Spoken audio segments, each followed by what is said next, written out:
আমাদের সশ্রদ্ধ প্রণাম এবং উপস্থিত যে সমস্ত গুণীজনেরা রয়েছে তাদের সকলকে আন্তরিক রাজনৈতিক শুভেচ্ছা। আমরা শুরু করছি আমাদের আজকের পরিবেশন।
বেকার ছিল, তার কোনো কাজ ছিল না, কেবল শখ ছিল নানা রকমের রং তুলি ঝিনুক দিয়ে দৃশ্য বানাতো সে।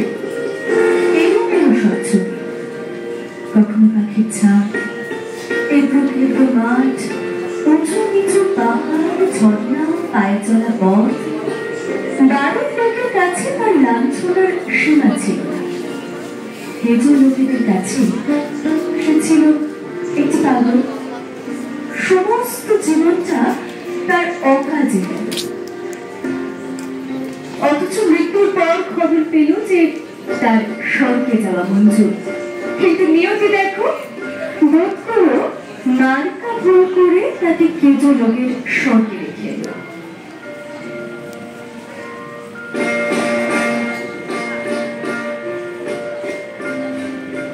ভারী এক ব্যস্ত মেয়ে স্বর্গের উৎস থেকে জল নিতে আসে।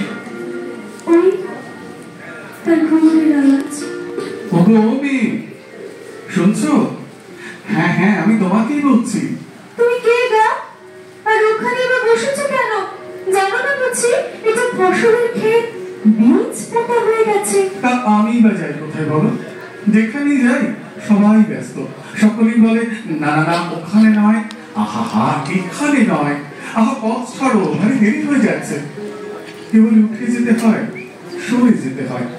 নিরিবিলি একটু বসবো, সেই জায়গাটি নেই গো তোমাদের দেশে। তা থাকবে না কেন?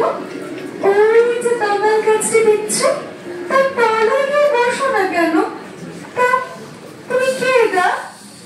তুমি তো আগে কখনো দেখিনি। আমি চিত্রকর্ম, তোমাদের দেশে নতুন। নতুন? তাই বলো। তোমার হাতে বুঝি কাজ নেই? কাজ করবো, তার সময় নেই। আমার হাত থেকে কিছু কাজ নিতে চাও? তোমার হাত থেকে কাজ নেবো বলে দাঁড়িয়ে আছি। কি কাজ দেবো? তুমি যে ঘোড়া পাখি করে জল তুলে নিয়ে যাও, তারই একটু যদি আমায় দিতে পারো। ঘোড়া নিয়ে কি হবে? জল তুলবে বুঝি? না গো, আমি তার গায়ে চিত্র করবো। চিত্র করবে? এই আবার কি অদ্ভুত কথা। এই কেমন কাজ তোমার? না বাবা, আমার আকাশের কথা দাঁড়াবার জো কোথায়? আমার সময় নেই, আমি চলবো না।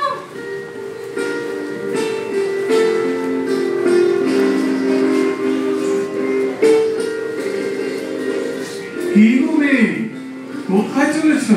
কোথায় আবার? জল তুলতে। তোমার তো অনেক ঘোড়া, তার একটি যদি আমায় দাও। ঘোড়া নিয়ে কি হবে? চিত্র করবো।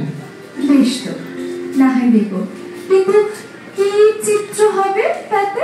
তাতে তাতে থাকবে আমার মন খারাপের রং, আষাঢ়ের প্রথম দিনের বৃষ্টির গন্ধ, ভোরের প্রথম দোয়েলটির কাজ ফলানো গান, আর আমার দুলিতে তোমার ভ্রমণের ছন্দ।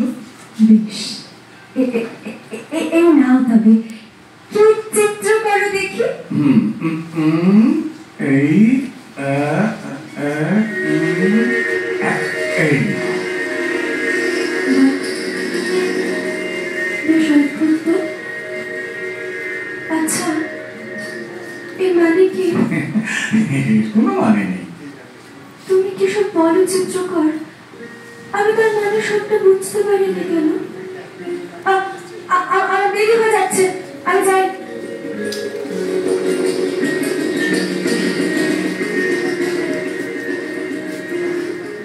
ওমে, শুনছো? কেন ডাকো আমার বারবার? আমার আমার সব কেমন অগোছালো হয়ে যায়। কি চাও তুমি? তোমার হাত থেকে আরো কাজ পেতে চাই। কি কাজ দেব? যদি রাজি হও, রঙিন সুতো বুনে বুনে তোমার বেনির মাথাবার তৈরি তৈরি করে দেবো। কি হবে? কিছুই হবে না। আচ্ছা, বেশ।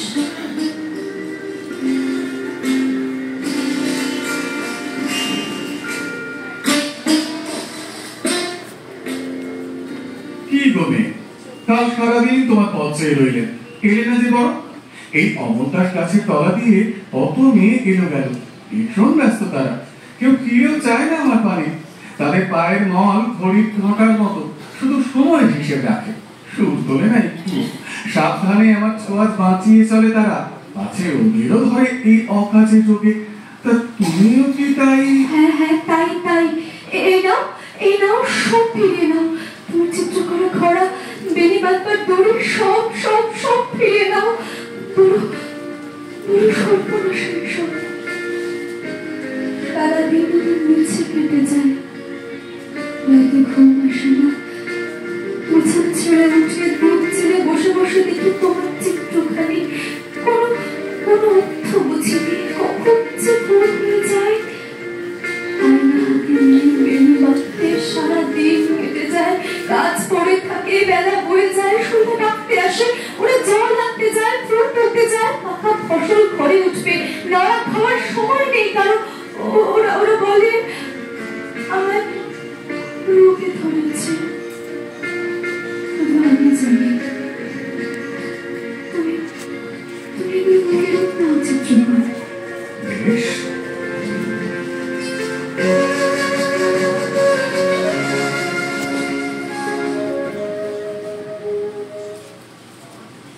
হে মাধবী, ভীরু মাধবী, তোমার বিভা কেন? আসিবে কি ফিরিবে কি আঙিনাতে বাহিরিতে? মনো কেন গেল কি বিভা কেন? হে মাধবী। চিত্রকর, চিত্রকর। কি গমে, এই যে সব ফেরত দিয়ে গেলে কাজে মন লাগছে না বলে, তা আবার নতুন করে বল বেঁধেছে বুঝি? তুমি এখনো খবর পাওনি? কি খবর? প্রবীরের আজ সভা ডেকেছে। আজ একটা যাবো বিপদে পড়বেই।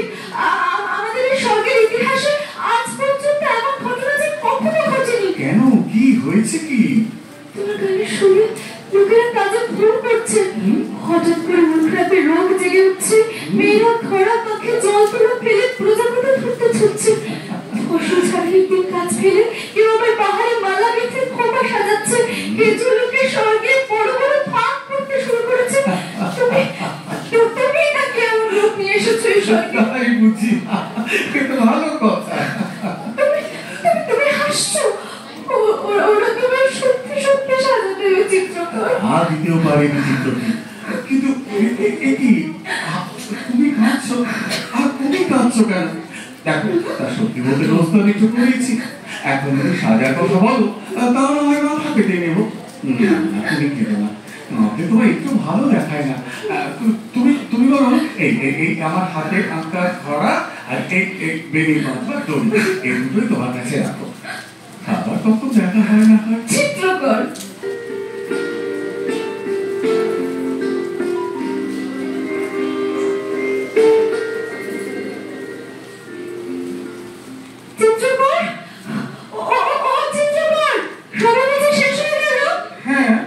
তোমায় দেখলাম না তো সেখানে। ও মা, জানো না বুঝি প্রভুদের সভায় যে আমাদের যাওয়া বারণ। তা বেচারি কি হলো?